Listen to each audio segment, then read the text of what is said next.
William Ruto surprised many people the other day when, together with his entire family, he went for the burial of the late General Francis Omondi Ogolla. Many people did not expect that William Ruto would go with the entire family to bury the late general. Of course, many expected that even if he were to go or to attend the late general's funeral, he would do so maybe with his deputy, Rigathi Gachagua, the Defense Cabinet Secretary Adan Duale, and a few other cabinet secretaries and government officials. But what many did not expect is that William Ruto would have attended that funeral together with his entire family. That is what came as a surprise to so many people. Before we proceed, allow me to thank very much those who have been able to subscribe to the channel, and those who have not been able to subscribe, kindly remember to do so that together we keep on growing the channel.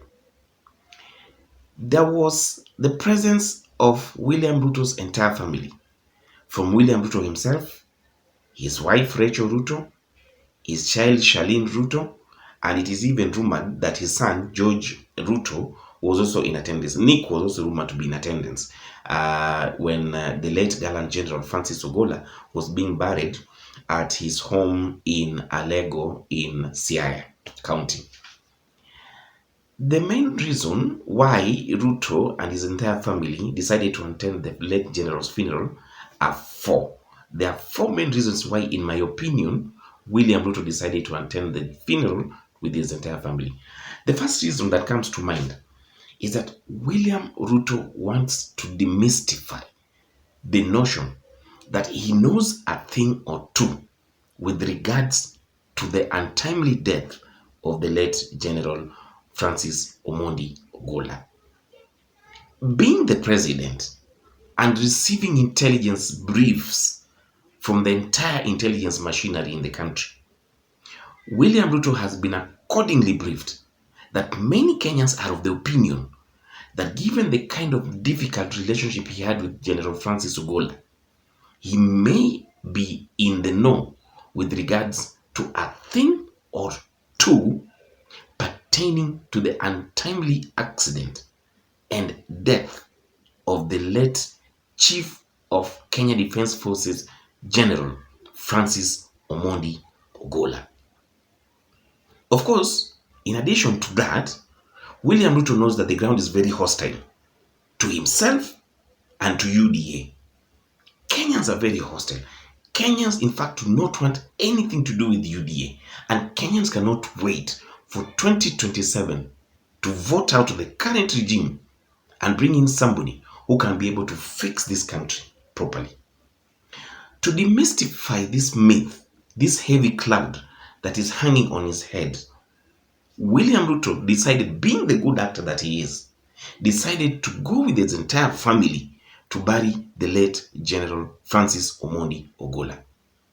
Nobody can convince me that William Ruto, being the commander-in-chief and somebody who receives intelligence briefs, did not know, even though he said at the funeral that he did not know that his daughter was going to be at the funeral and to even give us.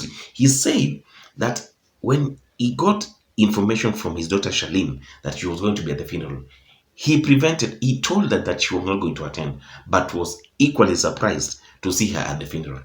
Nobody can convince us that William Ruto did not know that Charlene was going to be at the funeral of the late general.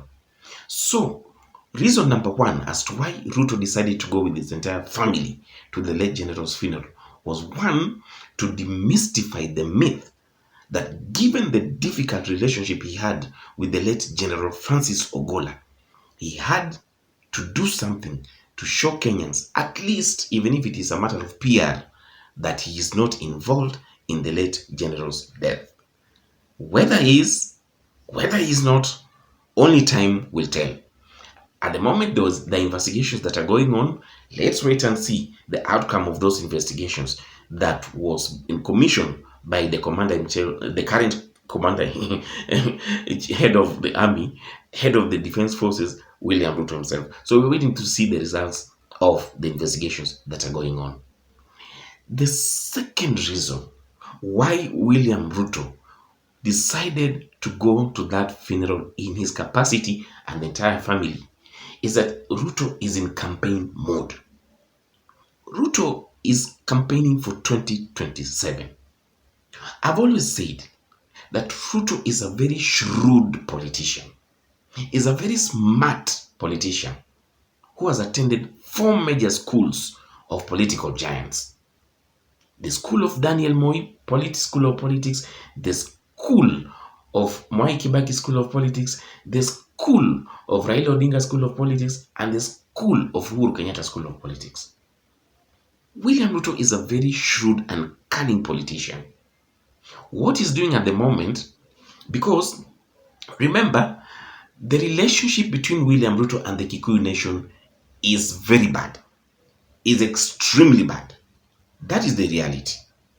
And being somebody who receives intelligence briefs, what William Ruto is doing now is to try to cultivate and solidify the voting base of Western Kenya, that is Nyanza and Western Province, because he knows very well that he's not going to get votes from the Kikuyu nation. His relationship with Ruto is done with the Kikuyu. That is the painful reality. He's done with the Kikuyu. So he went to the late general's funeral to solidify his base and also to try to penetrate the Luo nation base, given that at the moment he's working very hard to ensure that Raila Amolo Odinga is elected as chairperson of the African Union Commission. This will work to his advantage in the sense that Raila will be very busy attending to continental issues, while William Ruto will have an easy ground attending to local national politics. So what William Ruto did by attending that funeral is like the proverbial camel putting his head in the Luo tent, and within no time, his back and entire body will be in the tent of the Luo nation. This is going to happen very systematically. William Ruto being a very shrewd and very cunning politician. The third reason why William Ruto had to attend the funeral with his family was, as I've said, to solidify his base, his political base within the Luo nation. Given that he's now campaigning for Raila Odinga to be the chairperson of the African Union Commission, and he has directed the entire government machinery to ensure that Raila Odinga is afforded every possible assistance that will see to it that he is elected the chairperson of the African Union Commission. Of course, we know Raila Odinga is the favorite.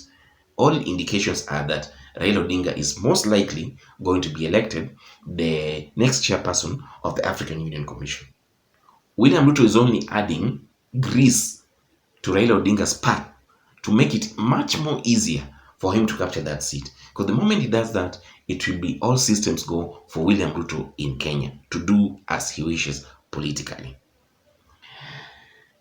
Thirdly, the fourth reason as to why William Ruto had to attend that funeral is that he wanted to create a perception, other than the fact that he wants to demystify that he's responsible for the untimely death of General Francis Omondi Ogolla. He wanted to demystify a perception that he is in charge of the country's national security. Being the commander-in-chief of the armed forces of the Republic of Kenya, he had to create the impression that he is in charge of the country's national security. The death of General Francis Ogolla has painted Kenya very negatively. What people are learning is that if the chief of defense of the Kenya Defense Forces can be killed casually, then that means even bandits can attack the Kenya Defense Forces and win that war. So what Ruto was doing, in essence, to try to save his face, is to come out very strongly and paint the picture that he's in charge and responsible for the defense of the nation. Weaknesses have been witnessed before within the Kenya Defense Forces. Whether William Ruto will be able to prove to Kenyans this time round that something meaningful will be done, only time will tell. We are yet to see the results of his actions. In a nutshell, those are some of the reasons, in my opinion, why I think that William Ruto and his entire family decided to attend the burial of the late General Francis Omondi Ogolla, despite having earlier admitted himself of having very difficult relations with the late General Francis Omondi Ogolla. Remember, if you have not subscribed, remember to do so so that together we continue to grow the channel. See you next time and bye-bye.